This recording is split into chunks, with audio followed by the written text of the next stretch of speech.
And here we are on the new map screen now that we're in Castlevania. The first stage, of course, are the halls. I'm gonna deck these halls, by which I mean I'm going to punch them. Going to punch the hallways. All of them. The entire thing. It's gonna take a while.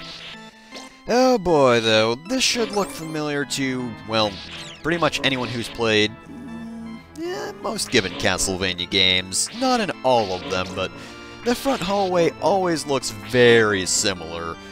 Because, well, for some reason I guess Castlevania just really likes it. It just keeps coming back like this. This is definitely a little bit different from the original version, of course, because this was the first stage in the original game, and it was very easy. We have the zombies in this version, just like the original, but you also had those dogs that just run in out of nowhere. Don't like those guys. You have axe armors. Don't like those guys. And you have the tiny hitbox bats. Don't like those guys. You might be sensing a trend, but I'll be quite honest, I don't really care for this stage. This stage gave me a lot of trouble, and you'll kinda see what kind of mood I was in by the time I actually got a successful run of this. But that'll be in just a minute. Now, we are approaching the point where you'd normally fight a giant bat in the original game, but that would be too short for this stage. You know, we've had short stages before, but now that we're in Castlevania proper, it's time for the game to step up its, well, game. And now, gigantic chandeliers. These are very dangerous, of course. If you fall off, well, you're dead. Simon will break his legs down below, and then, I don't know, a dog will eat him or something. I do kind of like this song, though. Though, you do get a bit distracted by all that creaking and whatnot. Dracula really needs to oil these things. Just get him to stop creaking like that. I'm surprised we didn't hear these things from down below. Ah well, either way though, this isn't really a very hard platforming section once you get into the swing of things. Yeah, once you get those first few jumps, you got it, you're good. You're probably used to the jump. Those chandeliers do of course hurt you, so don't let them fall on your head. I remember this being very annoying. Probably because of those axe knights. Honestly, they're not the worst things in the world, but I found myself oftentimes being in a very bad position, not really knowing where they'd throw their axes. Oh yeah, there's the weird disco seizure thing that just, yeah, I'm gonna have to put a seizure warning on this video, because that is actually kind of bad. That thing is flashing. Yeah, that is bad. Oh geez, yeah. That's a Ghost Butler. Those guys will rush you, and I really don't like them.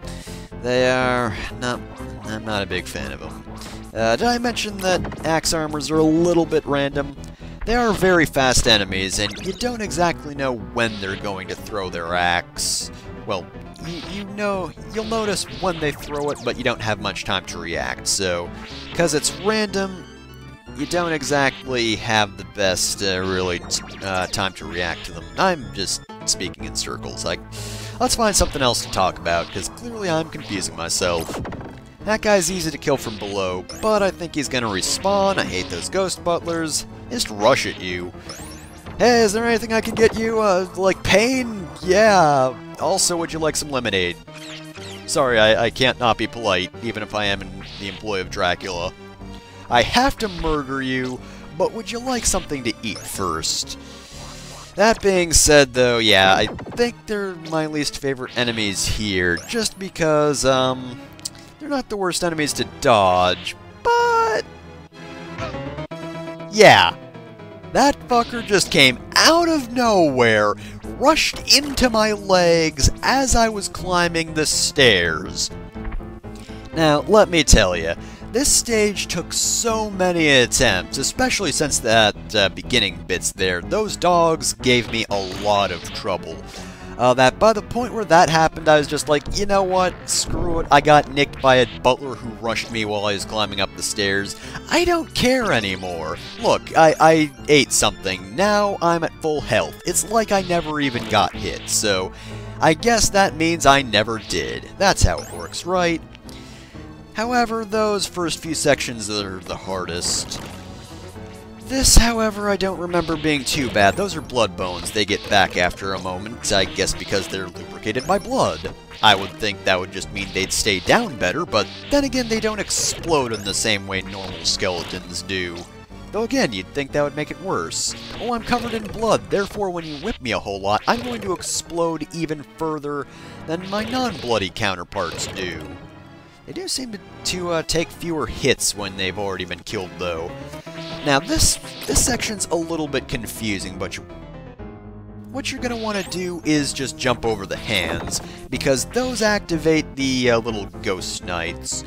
Otherwise, they're completely harmless and will just stand there, but I don't know, it's not really the best communication that's a thing that's going to happen. I mean, I guess because all the ghost knights are next to the hands, but it's not something you figure out when you first get into the room. You're like, okay, I'm going to avoid those hands, but what am I going to do about the ghost right there? But it turns out you don't have to do anything, it just worries you for nothing. And just to be safe, I'm going to kill that coffin circle. I mean, I probably could have avoided them, they kind of lag from time to time, but you know, just in case. Same reason I had to murder that table, just in case. It's very important, you never know when it's going to come alive and charge at you. That is a thing that might happen.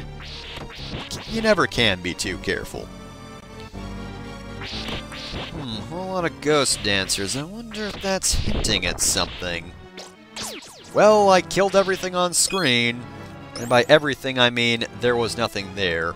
Except air, I guess. But I didn't kill the air. Because if I did, Simon wouldn't exactly be alive right now. Don't want to be in a vacuum. To be fair, though, that would be a pretty good trap. I bet Dracula could set up something like that. Just trick Simon into falling in some room that's actually a vacuum. Take away all the air. Boom, he's dead. Ah well, no time to worry about that, because Dracula's clever trap is actually ghost dancers! And they're dead! That's it! Good job there, Dracula. They cannot dance battle, so I am very ashamed. They danced, sure, but it wasn't dance battling, so I'm very disappointed.